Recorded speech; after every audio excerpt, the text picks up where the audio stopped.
Hello friends, welcome to my YouTube channel large animal vet. आज हम बात करेंगे कि पशुओं में जो हम सुचरिंग करते हैं, जैसे कि हमें बहुत सारे केसेस में सुचरिंग करने की ज़रूरत पड़ती है। अगर कहीं एक्सीडेंट हो गया है, पशु की स्किन फट गई या लिगामेंट रप्चर हो गया या फिर स्किन फटकर मसल भी फट गई है, डैमेज हो गए हैं, तो ऐसे सिचुएशन में हमें वहाँ पर सुचरिंग करनी पड़ती है। इसके साथ साथ जो सर्जिकल इंटरवेंशंस होते हैं, कहीं पर भी अगर हमने सर्जरी की है तो उसके बाद भी हमें वहाँ पर सुचरिंग करने की ज़रूरत पड़ती है। तो जिस तरह से सुचरिंग की बहुत सारी टेक्निक्स होती है, अलग अलग तरीके से सुचरिंग की जाती है। जैसे कि सुचरिंग की जो मेथड है उसमें सिंपल कंटिन्यूअस सुचरिंग होती है, सिंपल इंटरप्टेड होती है, हॉरिजॉन्टल मैट्रेस होती है, वर्टिकल मैट्रेस होती है, पर्स स्ट्रिंग सुचर होती है, कुशन फॉलोड बाय लैम्बर्ट होती है। तो ऐसे अलग अलग टेक्निक से अलग अलग जगह पर सुचरिंग की जाती है। तो ठीक उसी तरह से जो सुचरिंग मटेरियल होता है, जो सुचर करने के लिए हम जो धागा यूज करते हैं, वो भी दो प्रकार के होते हैं। तो जैसे कि हमें कौन सा धागा कहाँ पर यूज करना है, कब यूज करना है, तो इसी के बारे में आज मैं आपको बताऊंगा।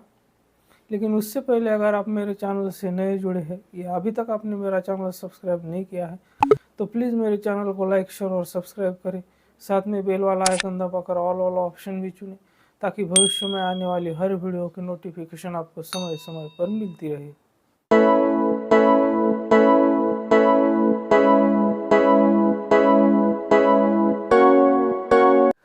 तो जो सुचरिंग मटेरियल्स होता है, यानी कि जो सुचर करने के लिए, यानी कि टाका लगाने के लिए जो हम धागा यूज़ करते हैं, उसे हम सुचरिंग मटेरियल कहते हैं। तो सुचरिंग मटेरियल यानी कि टाके लगाने के लिए जो धागा होता है वो दो प्रकार के होते हैं। एक होता है एब्जॉर्बेबल सुचर मटेरियल, दूसरा होता है नॉन एब्जॉर्बेबल सुचर मटेरियल। तो जो एब्जॉर्बेबल सुचर मटेरियल होता है वो टिश्यू में कुछ वेरिएबल पीरियड्स में वो एब्सॉर्ब हो जाता है, तो उसे हमें वापस से दोबारा खोलने की या निकालने की ज़रूरत नहीं होती है। और जो नॉन एब्जॉर्बेबल सुचर मटेरियल होता है, तो जिसे हम बाहरी स्किन जैसे होती है तो वहाँ पर यूज़ करते हैं, जिसे हम वापस से खोल लेते हैं जख्म भरने के बाद। तो हम अब बात करते हैं कि जो एब्जॉर्बेबल सुचर मटेरियल होते हैं वो कौन से होते हैं, और नॉन एब्जॉर्बेबल सुचर मटेरियल में कौन से सुचर मटेरियल आते हैं, यानी कि कौन से धागे। वैसे तो नॉन एब्जॉर्बेबल सुचर मटेरियल जो होते हैं उनमें भी बहुत सारे टाइप्स होते हैं, बहुत सारे प्रकार होते हैं। तो आज हम सिर्फ उन्हीं के बारे में जानेंगे जो जनरली हम वेटरनरी फील्ड में ज़्यादातर यूज़ करते हैं। तो अगर हम एब्जॉर्बेबल सुचर मटेरियल की बात करें तो वहाँ पर हम कैटगट है, सिल्क है, पॉलीगैलेक्टिन है या पॉलीग्लाइकोलिक एसिड है। तो ये जो सुचर मटेरियल होते हैं ये एब्जॉर्बेबल सुचर मटेरियल होते हैं, जहाँ इस सुचर मटेरियल को हम जो है, जो इससे कि इंटरनल ऑर्गन्स होते हैं, जहाँ जैसे इंटेस्टाइन है, रूमेन है या फिर जो मसल्स है, तो वहाँ पर इसको हम यूज़ करते हैं। जैसे कि अगर रूमेनाटॉमी हमने की है तो जो रूमेन होता है और उसके बाद जो मसल्स होती है, तो वहाँ पर हम एब्सॉर्बेबल सुचर मटेरियल यूज़ करते हैं। और लास्ट में जो स्किन पर जब हमें सुचर करना है, वहाँ पर हम नॉन एब्सॉर्बेबल सुचर मटेरियल यूज़ करते हैं। तो हम अब देखेंगे कि जो एब्सॉर्बेबल सुचर मटेरियल है उसमें ज़्यादातर यूज़ किए जाने वाला जो है वो है कैटगट और वाइक्रिल। और जो नॉन एब्सॉर्बेबल है तो वहाँ पर हम सिल्क, कॉटन और नायलॉन इसका उपयोग करते हैं। तो सबसे पहले हम एब्सॉर्बेबल सुचर मटेरियल जो है तो उसमें हम बात करेंगे कैटगट के बारे में। तो जैसा कि आप स्क्रीन पर देख रहे हैं, ये है कैटगट। तो कैटगट जो है वो 7 से लेकर 7 ऐसे वेरिएबल साइज़ में अवेलेबल होता है। जैसे कि हमें जहाँ जिस साइज़ की ज़रूरत होती है तो उसके अनुसार उसको हम चूज़ करते हैं। तो ये कैटगट जो होता है वो शिप की जो स्मॉल इंटेस्टाइन होती है तो उसके सबम्यूकोजल लेयर से इस कैटगट को बनाया जाता है। और कैटगट जो है वो जितने भी हम एब्सॉर्बेबल सुचर मटेरियल यूज़ करते हैं तो उसमें सबसे ज़्यादा यूज़ किए जाने वाला जो एब्सॉर्बेबल सुचर मटेरियल है वो है कैटगट। तो कैटगट को बाद में क्रोमिक एसिड से ट्रीट किया जाता है। तो उससे क्या होता है कि जो उसका इरिटेशन है और जो एब्सॉर्प्शन टाइम है, तो एब्सॉर्प्शन टाइम को डिले किया जाता है और जो इरिटेशन है उसको कम किया जाता है। तो उसको क्रोमिक एसिड से ट्रीट करने के ये फ़ायदे होते हैं। तो जैसा कि आप कैटगट का जो पैकिंग होता है, जो कैटगट आता है, उस पर आप देखेंगे तो क्रोमिक कैटगट ऐसा लिखा हुआ आता है। तो ये अलग अलग नंबर में अवेलेबल होते हैं। तो साइज़ के अनुसार जहाँ जैसी ज़रूरत होती है इसका उपयोग किया जाता है। और ये बॉडी के अंदर के जो सॉफ्ट टिश्यूज़ होते हैं वहाँ पर इस सुचरिंग करने के लिए, जैसे कि मसल है, म्यूकोज़ा है, सिरोज़ा है, तो ऐसे जगह पर सुचरिंग करने के लिए इस कैटगट सुचर मटेरियल का उपयोग किया जाता है, जिससे कि दोबारा खोलने की ज़रूरत नहीं होती है। तो जैसा कि आप स्क्रीन पर देख रहे हैं, ये है वाइक्रिल। तो ये भी एक एब्जॉर्बेबल सुचर मटेरियल है जो कि वेटरनरी फील्ड में यूज़ किया जाता है। तो इससे भी दोबारा से खोलने की ज़रूरत नहीं होती है। और ये भी कैटगट की तरह जो इंटरनल ऑर्गन्स होते हैं, जो इंटरनल सॉफ्ट टिश्यूज़ होते हैं बॉडी के अंदर, तो वहाँ पर इसको यूज़ किया जाता है। और ये भी बहुत सारे साइजेस में अवेलेबल होता है, जैसे कि 0 है, 1 है, 2 है, 3 है। तो इसके साथ 20, 30 ऐसे बहुत सारे डिफरेंट डिफरेंट साइज़ में ये अवेलेबल होता है। तो जहाँ पर जिस साइज़ की ज़रूरत होती है उसके हिसाब से इसका यूज़ किया जाता है।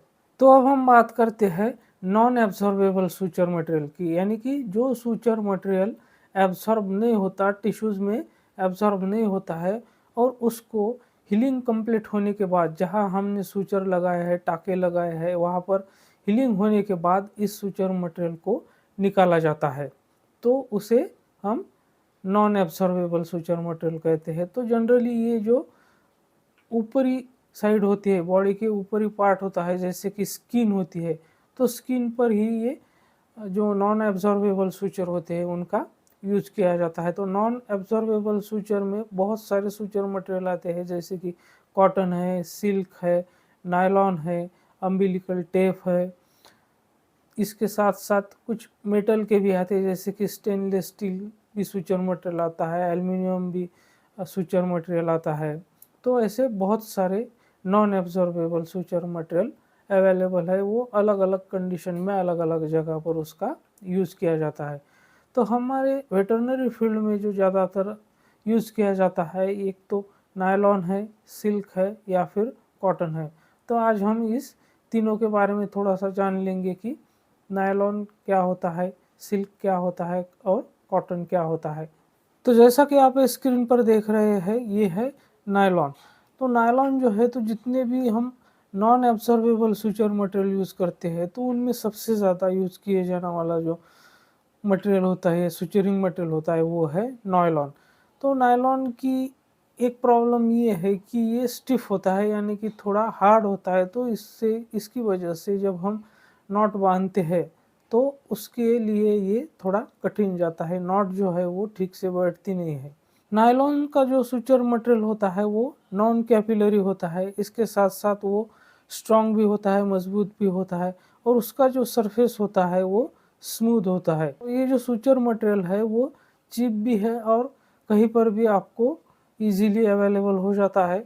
तो इसलिए ये यूज़ करने में बहुत ही एक आसान तरीका है। और इसको खास करके जो स्किन होती है, जब हमें स्किन पर सुचरिंग करनी होती है तो वहाँ पर इसका यूज़ किया जाता है। जैसे कि कोई सर्जिकल इंटरवेंशन के बाद, जैसे कि हमने रूमेनाटॉमी की, तो सब अंदर जो है हम रूमेन है, मसल है, फेसिया है, जब उसको एब्जॉर्बेबल सुचर मटेरियल से सुचरिंग करते हैं तो लास्ट में जो स्किन पे सुचर बच जाते हैं, तो वहाँ पर हम इस नायलॉन का उपयोग करते हैं। तो जहाँ पर भी स्किन में कहीं घाव है, कहीं पर कट लग गया है एक्सीडेंट की वजह से या किसी और की वजह से, तो ऐसी जगह पर हम नायलॉन का ही यूज़ करते हैं। तो जैसा कि आप ये स्क्रीन पर देख रहे हैं, ये है सिल्क। तो सिल्क जो है वो भी एक कॉमनली यूज़ किए जाने वाला नॉन एब्जॉर्बेबल सुचर मटेरियल है। सिल्क जो है वो इजीली आपको कहीं पर भी अवेलेबल हो जाता है। वो हैंडल करने के लिए, यानी सुचरिंग करने के लिए भी बहुत इजी होता है क्योंकि वो सॉफ्ट होता है और उसको स्टरलाइज करना भी बहुत आसान होता है। सिल्क जो है वो कैपिलरी सुचर मटेरियल है और कहीं पर भी आपको मिल जाएगा। तो ये आपको 0 से लेकर 14 तक अलग-अलग नंबर में आपको मिल जाएगा। तो जैसी रिक्वायरमेंट होती है उस हिसाब से इसका यूज़ किया जाता है।